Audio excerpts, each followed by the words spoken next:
श्रीरामचंद्र परब्रह्मणे नमः।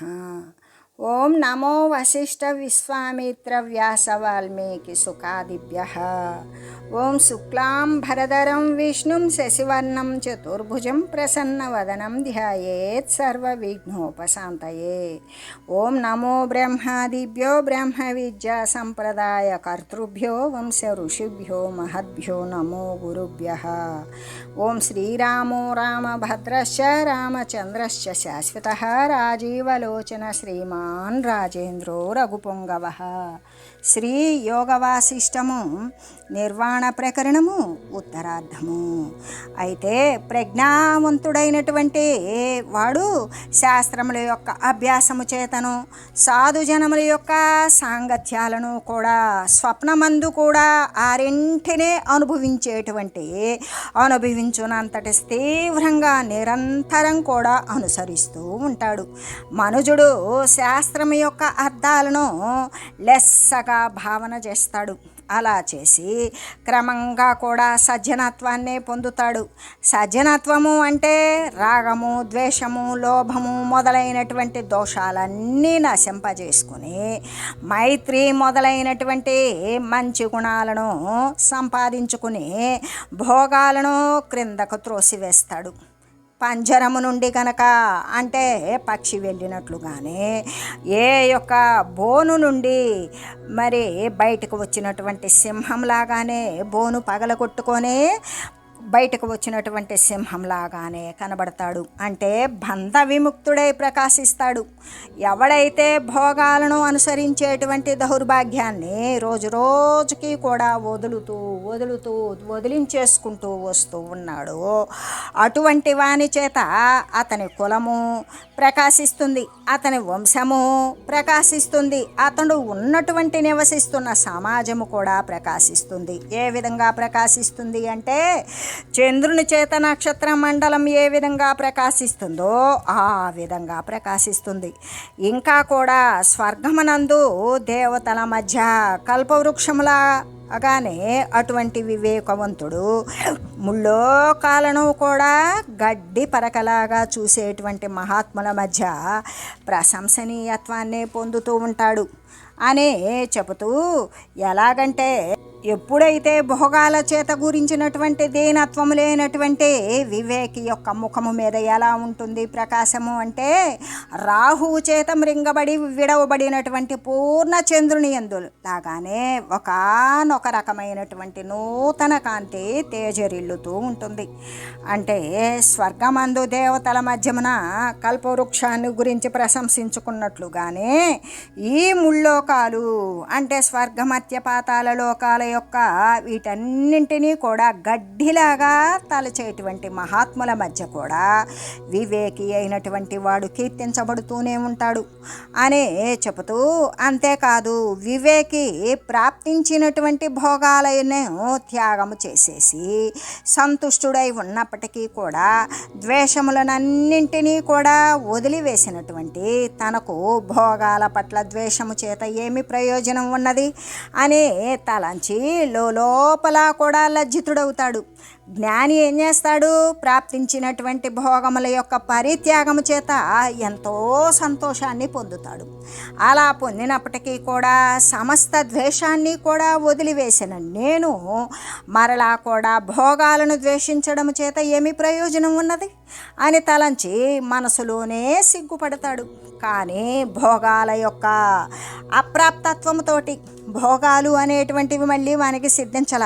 అతడు అప్పుడు సిద్ధించలేదు కాబట్టి అతడు ఇంకా సంతోషాన్ని పొందుతాడు అని చెబుతూ, ఎలాగంటే స్వాయేవోపహ సత్యంతస్తరుణి స్థరల క్రియా ఖేదస్మేర ముఖో జాతి స్మరయవాధమః.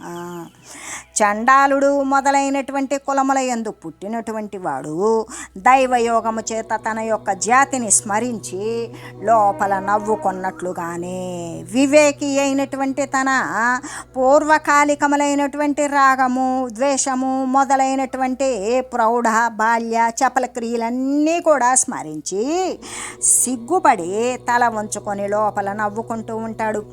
ఎలాగంటే జ్ఞానము కలిగిన తర్వాత వాడు ఏమనుకున్నాడు, నేను చండాల కులములో ఉత్పన్నమయ్యాను, మరి దైవయోగము చేత తన యొక్క చండాల జాతిని గురించి మరిచిపోయి ఈ విధంగా మళ్ళీ కూడా తను వివేకి అయిన తర్వాత చండాల జాతిని గురించి స్మరించుకొని నవ్వుకుంటున్నాడు. అంటే వివేకి అయినటువంటి వాడు తన గతకాలంలో ఇష్టమని అయిష్టమని బాల్య చేష్టల్లాగా ప్రౌఢ చేష్టల్లాగా మొదలైనటువంటి చంచలమైన చపలమైనటువంటి క్రియలను చేసి అనుభవించాడు కదా, వాటినన్నింటినీ కూడా స్మరించాడు. అంటే ఎప్పుడు వివేకవంతుడు అయిన తర్వాత అలా తన గతకాలంలో జరిగినటువంటి ఆ విషయాలు అన్నీ కూడా స్మరించి సిగ్గుపడ్డాడు. తల వంచుకొని లోపలే నేను ఎంత దుష్టత్వంతో అమాయకత్వంతో చాపల్యంతో నేను ఇలా ప్రవర్తిల్లాను అని నవ్వుకుంటాడు అని చెబుతూ, ఎలాగంటే చండాలుడు తన జాతిని స్మరించుకొని సిగ్గు చేత లోపల నవ్వుకున్నట్లుగానే జ్ఞాని రాగాదుల చేత, అంటే నేను ఇష్టపడ్డాను, ఇష్టం లేదు, కొన్ని వదిలివేశాను, ద్వేషించాను, ప్రౌఢములైనటువంటివి పరిపూర్ణములైన భోగముల యొక్క సౌఖ్యము చేత మరి ఉత్సాహము చేత చంచలములైన తన పూర్వకాలంలో తను ఆచరించిన ఈ చపల క్రియలను స్మరించుకొని దుఃఖం వస్తుంది, నేనేనా అలా ఉన్నది అని, నవ్వు వస్తుంది, నేను ఇంత చాంచల్యంగా ఎలా ఉన్నాను, ఈ రెంటితో కూడినటువంటి ముఖము కలిగిన వాడే లోపల నవ్వుకుంటాడు. ఎలాగంటే వివేకి అయినటువంటి వాడు చండాలుడు తన జాతిని స్మరించుకొని సిగ్గు చేత లోపల నవ్వుకున్నట్లుగానే ఈ విధంగా జ్ఞాని కూడా తను గతంలో ఉన్నటువంటి విషయాలను స్మరించుకొని అమాయకత్వానికి చంచలత్వానికి చపలత్వానికి తలుచుకొని దుఃఖపడి నవ్వుకుంటూ ఉంటాడు అని చెబుతూ, ఆ తర్వాత భూమి మీద ఉదయించినటువంటి చంద్రుని వంటి అటువంటి వివేకను చూడడం కోసం ఆశ్చర్యము చేత వికసితములైన నేత్రములు కలగవారే మిత్రత్వముతో కూడి సిద్ధులు అతని చెంతకు ఏతించెదరు అని చెప్తూ ఉన్నది. ఏంటది? ఆ తర్వాత ఎవడైతే అంతా చపల క్రియలను తలుచుకొని నవ్వుకున్నాడో, ఆ విధంగా జ్ఞాని అయినటువంటి వాడు తనకు ప్రాప్తించినటువంటి భోగాలను కూడా వదిలివేశాడో, అటువంటి వివేక అయినటువంటి వాడు భూమిపై ఉదయించిన చంద్రుని వంటి అతడు ఎటువంటి వాడు అంటే భూమి మీద ఉదయించినటువంటి చంద్రుని వంటి వాడు. అటువంటి వివేకని చూడడం కోసం ఆశ్చర్యము చేత, చాలా ఆనందము చేత, ఉత్సాహము చేత పెద్ద పెద్ద కళ్ళు వేసుకొని మరి మిత్రత్వంతో ఆయనతో సహవాసం చేయాలి అనేటువంటి దాని చేత సిద్ధులు అతని దగ్గరకు వస్తారు. నిత్యానాధృత భోగోసౌ తతోప్యుచితయా ధియా ప్రాప్తమప్యుచితారంభం భోగం నా బహుమన్యతే. నిరంతరం కూడా భోగములను అనాదరం చేయునటువంటి ఆ వివేకి అంటే ఎల్లవేళలా ఈ సమయమని ఆ సమయమని కాదు, తన వద్దకు వచ్చినటువంటి సుఖాలు భోగాలు అనుభవయోగ్యములైనటువంటి విషయాలు వీటన్నింటినీ కూడా ఎప్పుడు ఏ సమయంలో చూసినా ఆదరించకుండా అనాదరం చేసేటువంటి వాడే వివేకి. ఆ వివేకి ఆ సిద్ధుల వలన పొందబడినటువంటి అనిషిద్ధ భోగాలను కూడా తన ఉదార బుద్ధి చేత గొప్పవిగా తలంచకుండా ఉంటాడు. అంటే వాటిని కూడా ఆదరించడు. సిద్ధుల చేత కొన్ని సిద్ధింపబడినటువంటి విషయాలను మహిమలను ప్రభావాలను వాటిని కూడా ఆయన ఆదరించడు అని చెబుతూ, ఎలాగంటే నిరంతరం భోగాలను ఉదాసీనంగా ఉంటూ ఆధారమే లేనటువంటి ఆ వివేకి సిద్ధుల వలన పొందబడినటువంటి ఆ నిషిద్ధ భోగాలను, సిద్ధులు కొంతమంది ఏం చేస్తారు, కొన్ని భోగాలను కల్పిస్తారు మళ్ళీ వానికి, అటువంటివన్నీ నిషిద్ధ భోగాలే. ఆ నిషిద్ధ భోగాలను కూడా తన యొక్క ఉదారమైన బుద్ధి చేత వివేకత్వము చేత ఏమాత్రం గొప్పవిగా తలంచకుండానే ఉంటాడు. అంటే వాటిని ఏమాత్రం కూడా ఆదరించడు అనేటువంటి విషయాన్ని తెలియజేస్తూ, అంతేకాదు శరత్కాలము నాటి వృక్షముల యందు ఎలాగంటే శరత్కాలము నాటి వృక్షమందు పక్వత వలన రసహీనత్వము జనించినట్లుగానే శరత్కాలములో ఏ విధంగా ఉంటుంది అంటే వృక్షాలయందు పక్వత వలన వృక్షాలు అనేటువంటివి పండి ఉంటాయి. ఆ విధంగా ఇక అక్కడ వాటికి రసహీనత్వము అనేటువంటిది జనిస్తుంది. ఎందుకు? వసంతకాలంలో చిగురులు అవి పెడుతుంది, గ్రీష్మకాలంలో కాస్త ఎండిపోతుంది, వర్షాకాలంలో రస సమృద్ధిగా నీటిని పీల్చుకుంటుంది. శరత్కాలంలో అయితే ఇక రసమే ఉండదు, రసహీనత్వమే లేకదే జనించినట్లుగానే ఆ జడత్వరహితుడు గంభీర హృదయుడు అయినటువంటి వివేకి యందు మొట్టమొదటనే సంసారము పట్ల విరక్తి అంటే విరసత్వము అనేది జనిస్తుంది. ఆరోగ్యాన్ని కోరేటువంటి వాడు వైద్యుణ్ణి సేవించినట్లుగానే ఆరోగ్యాన్ని అభిలషించేటువంటి వాడు వైద్యుణ్ణి కలుస్తాడు, సేవిస్తాడు కదా. అలాగే వివేకవంతుడు ఏం చేస్తాడు? రాబోయేటువంటి మంచి కోసం సజ్జన సాంగత్యాన్ని స్వయంగా ఆశ్రయిస్తాడు. అప్పుడు సజ్జనుడి యొక్క సాంగత్యము చేత ఉదార బుద్ధి అయి ఉంటాడు. ఎలాగంటే పెద్ద ఏనుగుంది, అది నిర్మలమైనటువంటి సరోవరాల యందు నిమగ్నమైనట్లుగానే అతడు కూడా శాస్త్రము యొక్క అర్థాల యందు నిమగ్నుడైపోతాడు. సూర్యుడు గనక జనులను అంధకారము నుండి తొలగించి ప్రకాశమందు నియోగించినట్లుగానే రాత్రి అంతా అంధకారం, రాత్రి పోవాలి అంటే సూర్యుని యొక్క ఆగమనం కావాలి. అటువంటి సూర్యుని యొక్క రాక చేత అంధకారమును నుండి తొలగించి జనులను ప్రకాశమందు నిలబెట్టినట్లుగానే సజ్జనుడకు మనుజుడు తన చెంత ఉన్నటువంటి వారిని ఆపదల నుండి తొలగించి సంపదల యందే నియోగిస్తాడు అని చెబుతూ వివేకికి ఇతరుల యొక్క ధనాదుల పట్ల మొదటే అరుచి జనిస్తుంది. వివేకమైనటువంటి వాడికి మరి పరుల యొక్క ధనాదులు అంటే ధనము, ధాన్యము, మరి ఇంకా కూడా ఆస్తులు, ఉపాస్తులు, వీటి పట్ల మొట్టమొదటే వానికి ఏమాత్రము ఇష్టము అనేటువంటిది ఉండదు. అంటే అరుచి, దాని పట్ల ఆసక్తి అనేది ఉండదు. అట్లాగే ఇతరుల ధనాదుల పట్ల కూడా విరక్తి కలిగినటువంటి వాడు సంతోషము అనబడేటువంటి అమృతము చేత తృప్తుడు అయ్యే వివేకవంతుడు క్రమంగా కూడా తన యొక్క ధనము మొదలైనటువంటి పదార్థాలను కూడా వదిలివేస్తాడు. ఆ విధంగా వదిలివేయవలసిందే. ఎవరైనా సరే యాచించినట్లయితే, ఎవరైనా సరే తన దగ్గర ఉన్నటువంటి ధనాన్ని అడిగినట్లయితే త్యాగశీలుడకు అటువంటి వివేకి తన వద్దనున్నటువంటి ధనమంతా అయిపోయిన తర్వాత ఏం చేస్తాడు? వివేకి అయిన వాడి దగ్గర ఏముంటుంది? నూకలు, తెలకపిండి, కూరలు మొదలైనవే కదా ఉంటాయి. అటువంటివి కూడా నూకలు, తెలకపిండి, కూరలు మొదలైన వానిని కూడా ఇతరులకు ఇచ్చివేస్తాడు. ఇంత మాటలు ఎందుకు? దానము, త్యాగాలకు అభ్యాసము చేశాడు కాబట్టి అతడు యాచకునకు చివరకు తన యొక్క శరీర మాంసాన్ని కూడా ఇచ్చివేస్తాడు. పరుగెత్తడం బాగా వచ్చినటువంటి వానికి ఆవు అడుగంత స్థలం, అల్పత్వం చెందినట్లుగానే గోష్పద స్థలం కొద్దిగా ఉన్నట్లుగానే చిత్తము క్రమంగా లయించిపోయేటువంటి వారు కూడా, వివేకం వైపుకు పరిగెత్తేటువంటి వారు కూడా అయినటువంటి జనులకు ఆ జ్ఞానము అల్పత్వాన్నే చెందుతూ ఉంటుంది. మొట్టమొదట్లో అయితే ప్రయత్నము చేత ఇతరుల యొక్క ధనాదుల పట్ల విరక్తిని అభ్యాసం చేస్తాడు. అంటే వారి యొక్క ధనాదుల పట్ల వానికి ఏమాత్రం ఆపేక్ష లేకుండా, ఆసక్తి లేకుండా ఉండేటువంటి అలవాటును అభ్యాసం చేస్తాడు. ఆ తర్వాత వివేకము చేత ఏం చేస్తాడు? తనకు సమకూడినటువంటి ధనాదులను కూడా మరి వాటి పట్ల కూడా విరక్తిని సంపాదించుకుంటాడు.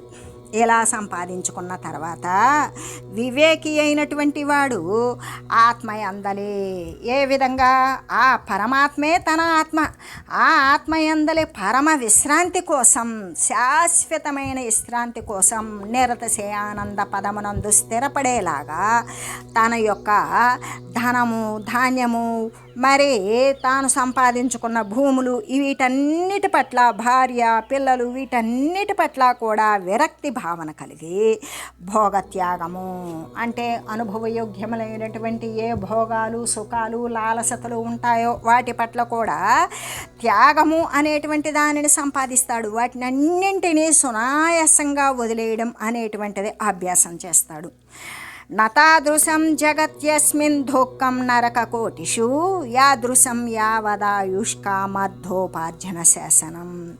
ఆ జీవితము ధనము అనేటువంటి ఆర్జన యందు అంటే ధనాన్ని సంపాదించడం అనేటువంటి దాని యందు ఆ ధనోపార్జన అనేటువంటి దండనమున ఎటువంటి దుఃఖమైతే ఉన్నదో అటువంటిది ఈ ప్రపంచమున కానీ కోట్ల కొలది నరకాల యందు కానీ ఎచ్చటా లేదు అని చెబుతూ ఏ విధంగా అంటే తన యావజ్జీవితం కూడా ధనోపార్జన అనేటువంటి దానిని చేశాడు.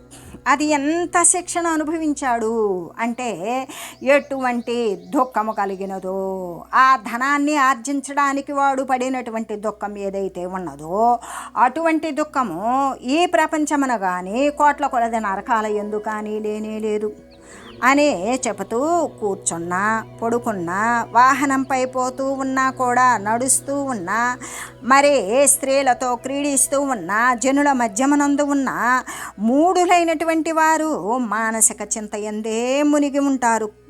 కానీ ఆ దానిని వారు ఎరుంగకుండా ఉన్నారు. దేనిని? ఆ త్యాగాన్ని అని చెబుతూ నన్వద్ద వితతానర్ద సంపద సంతతాపద భోగా భవ మహారోగ విపరీతేన భావిత.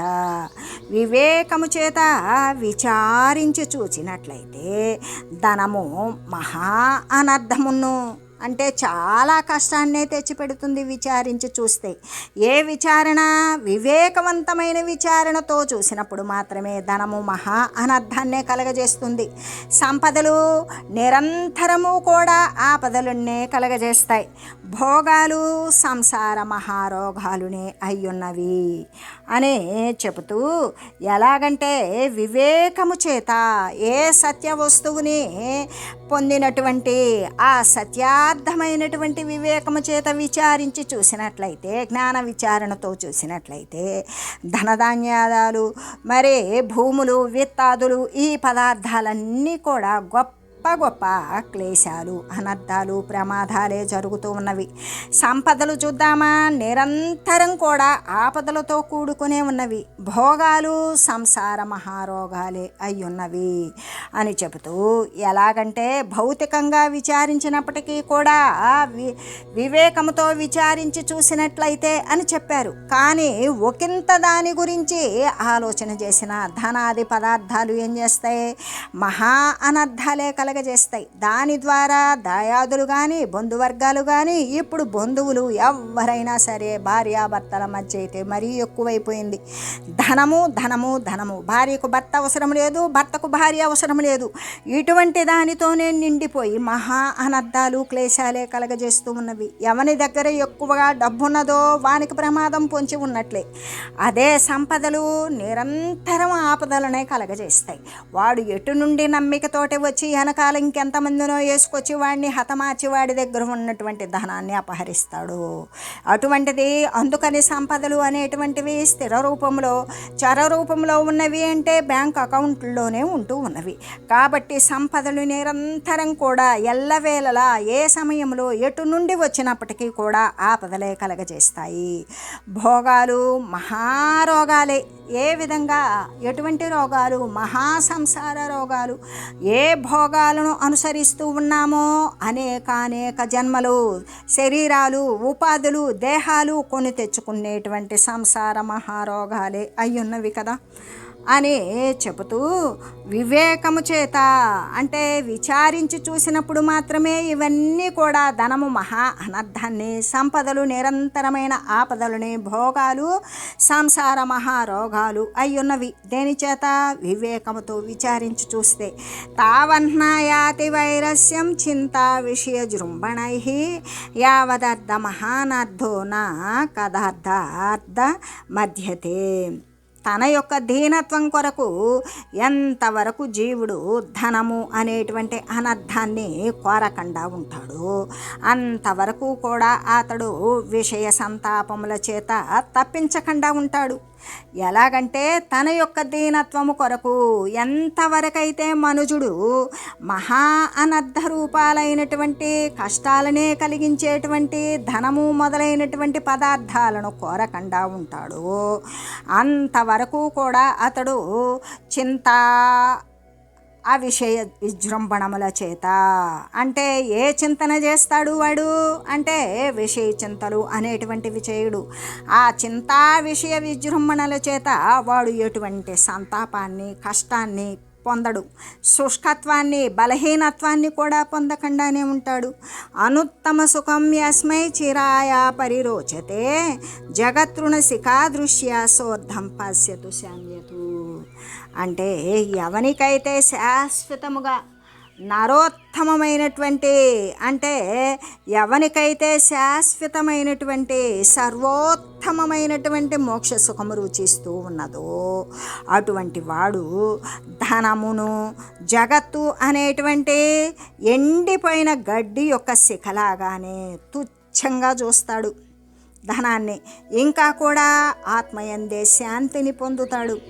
అంటే ఏ విధంగా అంటే ధనస్పృహ అనేటువంటిది, ధనం మీద ఉండేటువంటి ధ్యాసను త్యజించి వేయడమే ముఖ్యమైనటువంటి మోక్షోపాయము అనేటువంటి అర్థమే కదా స్ఫురిస్తూ ఉన్నది అనే చెబుతూ, ఎవనికైతే మోక్షము అనేటువంటి సర్వోత్తమమైనటువంటి సుఖము, అన్నింటికంటే ఉత్తమమైనటువంటి సుఖము మోక్షమే కదా, ఆ మోక్షమే సర్వానికంటే ఉత్తమమైనటువంటి నిరతిశయానంద సుఖము అనేది నిరంతరం ఎల్లవేళలా ఎవరికి రుచిస్తుందో అటువంటి వాడు ధనము మొదలైనటువంటి పదార్థాలను ఎలా చూస్తాడు అంటే జగత్తు అనే తృణము యొక్క చివరి భాగంలాగానే, ఎండిపోయిన గడ్డి కొనలాగానే చూస్తాడు, మహాతుచ్చముగా చూస్తాడు.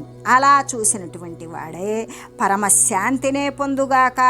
అలా చూసిన వాడు పరమశాంతిని పొందినవాడే అలా చూస్తాడు. అంటే ధనము మొదలైనటువంటి పదార్థాల పట్ల ఆశ లేకుండా ఉండడమే కదా ముఖ్యమైనటువంటి మోక్షానికి సంబంధించినటువంటి ఉపాయము అనే తెలియజేయడం అనే చెబుతూ, అంతేకాదు అనేకమైనటువంటి శోకాలతో మోహాలతో మొదలైనటువంటి భావ వికారాల యొక్క జర మరణము, అంటే ముసలితనము మరణము మొదలైనటువంటి దుష్ట కర్మల యొక్క దీనత్వము, దౌరాత్మ్యాది దహన రూపములైనటువంటి దుష్ట చేష్టల యొక్కయు సమూహము ధనమే అని కదా చెప్పబడింది అని చెబుతూ, అస్మిన్ జగతి జంతూనాం జరామరణశాలినాం అజరామరణం కర్తుం సంతోషోస్తి రసాయనం. ఈ ప్రపంచమునందు జరామరణాది రోగాల చేత పూర్ణులై ఉన్నటువంటి జీవులు నట్టి జరామరణాదుల నుండి విముక్తిని పొందించడం కోసం సంతోషమే పరమ ఔషధమై ఉన్నది.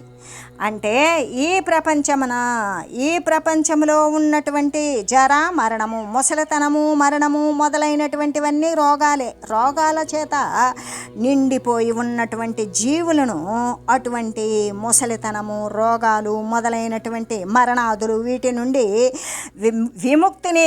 ముక్తత్వాన్ని కలిగించడం కోసం సంతోషమే కదా పరమ ఔషధమై ముందు అయి ఉన్నది అనే చెబుతూ, ఈ ప్రపంచమున వార్ధక్యము మరణము మొదలైనటువంటి రోగాల చేత నిండిపోయినటువంటి జీవులను ఆ ముసలితనము ఆ మరణము మొదలైనటువంటివి నాశరహితులుగా చేయడమే కదా సంతోషము సంతృప్తి అనేటువంటిది ఏదైతే ఉన్నదో అదే పరమ ఔషధమై ఉన్నది అని చెబుతూ, వసంతో నందనోధ్యానో మిందురప్సరస స్మృతాః ఇత్యేకతః సముదితం సంతోషామృతమేకతః.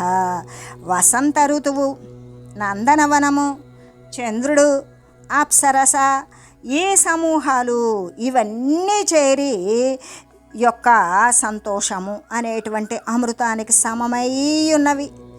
ఏంటవి అంటే వసంత ఋతువు.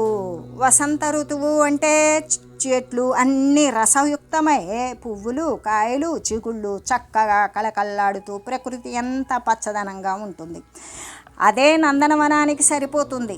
అప్పుడు చంద్రుడు కూడా ఆహ్లాదకరంగా ఉంటాడు. అప్సర సమూహాలు, దేవతాగణాలన్నీ ఇవన్నీ చేరి ఆ విధంగా వసంత ఋతువునందు నందనవనంలో చంద్రుని యొక్క సామీప్యమున ఈ విధంగా సంతోషము అనేటువంటి దానికి, అమృతానికి, సంతోషము అనబడేటువంటి అమృతానికి ఇవన్నీ కూడా సమానమై ఉన్నవి కదా. ఈ వసంత ఋతువులో మరి ఈ నందనవనంలో ఈ చంద్రుని యొక్క వెన్నెలలో ఈ అప్సర సమూహాలు ఇవన్నీ చేరి కూడా అన్నింటినీ కలిపినప్పటికీ కూడా ఒక్క సంతోషము అనేటువంటి అమృతానికి సమానమై ఉన్నవి అని చెబుతూ, వర్షము చేత సరస్సు నిండిపోతుంది అంటే పూర్ణత్వాన్ని పొందినట్లుగానే సంతోషము చేతనే మనుజుడు అంతఃకరణమున పూర్ణత చెందుతూ ఉన్నాడు. ఇంకా కూడా వసంత ఋతువు చేతనే వృక్షాలు పుష్పితాలతో కూడుకొని వనాకారంగా అది భాసిల్లినట్లుగానే గంభీరమై, శీతలమై, మనోహరమై, ప్రసన్నమై, ఆత్మానందరసము చేత శోభితమైనటువంటి ఏ తేజోరూపమైతే ఉంటుందో ఆ శోభితమైనటువంటి తేజోరూపాన్ని సాధువు కేవలం సంతోషము చేతనే పొంది శోభిస్తూ ఉన్నాడు కదా అని చెబుతూ, పాదపీఠ పరామర్శ పిష్టకీట కీటవదిహతే దీన ప్రకృతిరాద్ధాదే దుఃఖాంతరం వ్రజేత్. పాదతలము చేత మద్దింపబడిన కీటకములాగానే, కీటకము ఉన్నది పాదము చేత దాన్ని చంపివేస్తారు. దీన ప్రకృతి గల ధనాభిలాషియగు మనుజుడు కూడా అంటే దీనమైన స్థితిలో, జాలి గొలిపే స్థితిలో ఉన్నటువంటి ధనాన్ని ఆశించేటువంటి మనుషుడు కూడా ఒక దుఃఖము నుండి మరొక దుఃఖాన్ని పొందుతూనే ఉంటాడు అని చెబుతూ, ఎలాగంటే ధనాదులను ఆశించేటువంటి వాడు కాలి క్రింద పాదుక చేత మద్దింపబడిన కీటకములాగానే అతి దీన స్వభావము కలిగిన వాడే వాని యొక్క క్రియలను చేష్టలను సల్పుతాడు.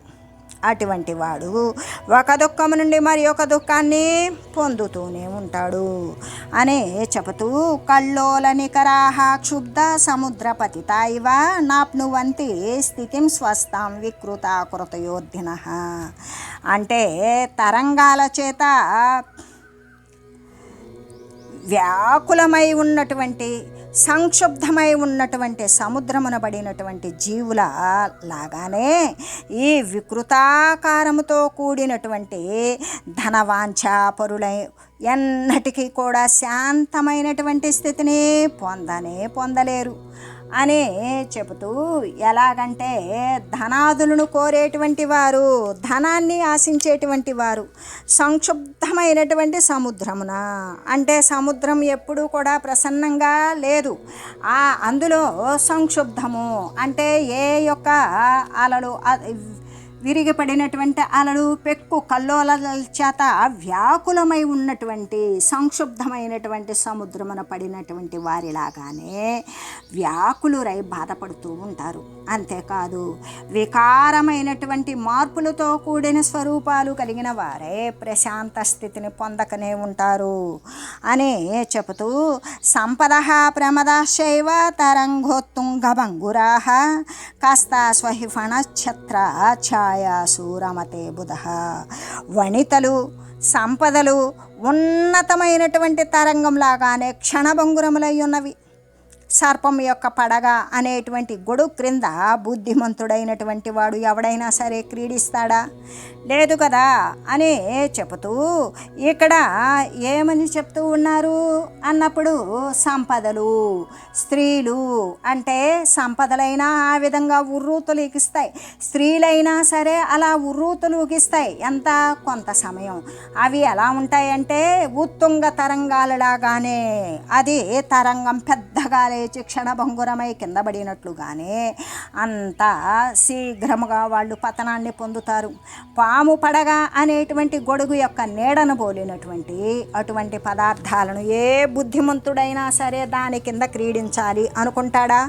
అనుకోడు కదా అని తెలియజేస్తూ ఓం మంగళం శ్రీ గురుదేవాయ మహనీయ గుణాత్మనే సర్వలోక శరణ్యాయ సాధురూపాయ మంగళం.